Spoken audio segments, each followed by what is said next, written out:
You don't understand influence because you never become influential. Think about the difference of doing influence and being influential. People don't think real influence is really possible. Influence doesn't live in techniques. It lives in a person, in people.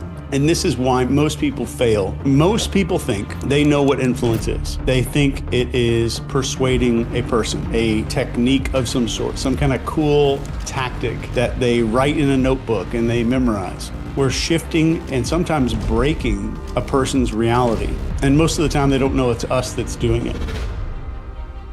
In 1951, a dude walked into a bank in Denmark and convinced the cashier to hand over every dollar using just his voice. He hypnotized the bank teller without a weapon, without any threats of any kind. And in 2014, a car dealership manager handed over a brand new SUV to a man who just calmly told him to do it. And later on in an interview, the manager said it just felt like a dream. These people aren't using scripts. They use command of reality, but it does work. And influence isn't about the words themselves. Influence is not about the words. It's about who you are and what you are when you say those words. When you command your own reality, other people fall into sync. And when you don't do that, they ignore you.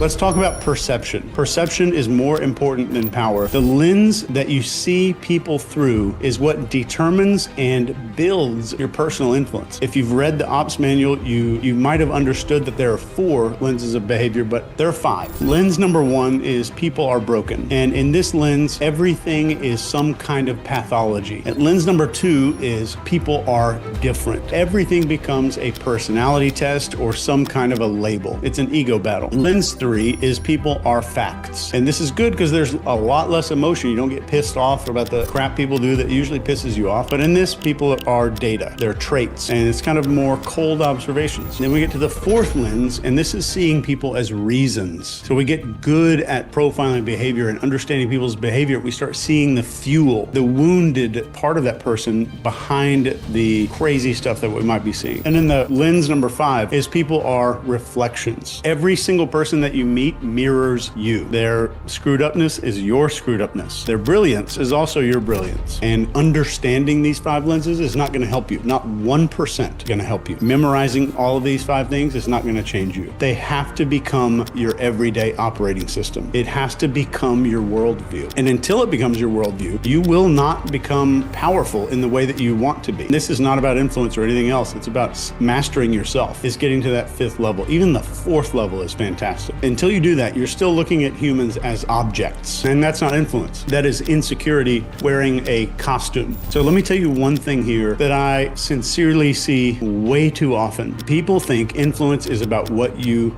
do. Even the best sales trainers in the world think this. There are books out there that are nothing more than what to say to people, like word for word scripts to say to people. And that belief system takes 5 seconds to prove so wrong that it's embarrassing. And that's why it's weak. That's why it doesn't land when it should land. Influence is not something you do. It's something that you are. It bleeds out of you without effort when it is in you. And if it's not in you, you're learning these techniques and you're just kind of a child doing silly card tricks. This is why your worldview is the real bottleneck. It's not your technique or your memory, and it's not your little notebook full of cool scripted lines that you wrote down. If you don't become the person, you're never going to wield the power. If I gave every salesperson in the world $1 million and then had them all collaborate and gave them another 100 million and built the best sales script in the world that's ever been built before, and then I handed that script to somebody with no control over their own reality, their own body, maybe they have social anxiety, now that script becomes the worst script in the world. And that is instant proof that words are meaningless without owning yourself. I don't believe in gimmicks, because if you knew what was truly possible, if you knew what you could do, you right now could walk into a room and do stuff like that every day. You just don't have the self-belief or the worldview to envelop that, to be able to hold that reality. If you knew how far this could go, if you knew what you were really capable of becoming, you would forever stop asking how, and you'd start preparing your nervous system and who you are right now. So influence is not about adjusting behavior. It is controlling reality. And this is where we get to a moment where you decide who the hell you're going to become next. I'm not asking you to spend a bunch of money or anything. I want you to understand you are capable capable of making this change. And if you think I've got to, like, I can't become confident, I have to learn all these things to be confident. Confidence is about stripping shit away. It's how to be confident, or secrets of confidence, whatever the hell you want. Like, look people in the eye, have good posture, speak a certain way, have good conviction, make sure you always wear a collared shirt and all this other stuff, dress like you're going to the country club. They're giving you what they think are symptoms of confidence, not the cause. I can't wrap you in a heating pad blanket and squirt some water in your nose and give you COVID. Those might resemble symptoms of COVID, but it doesn't give you COVID. What's happening is we're obsessing over symptoms. That language that's great, they copied like the best sales guy in the company. He does all these sales. Like, okay, write down everything that sales guy said. And then they give it to somebody else who's not that guy, and the sales suck. And they're like, oh, we need to tweak the script more. We need to change the script a little bit. It's not your worth, it's you.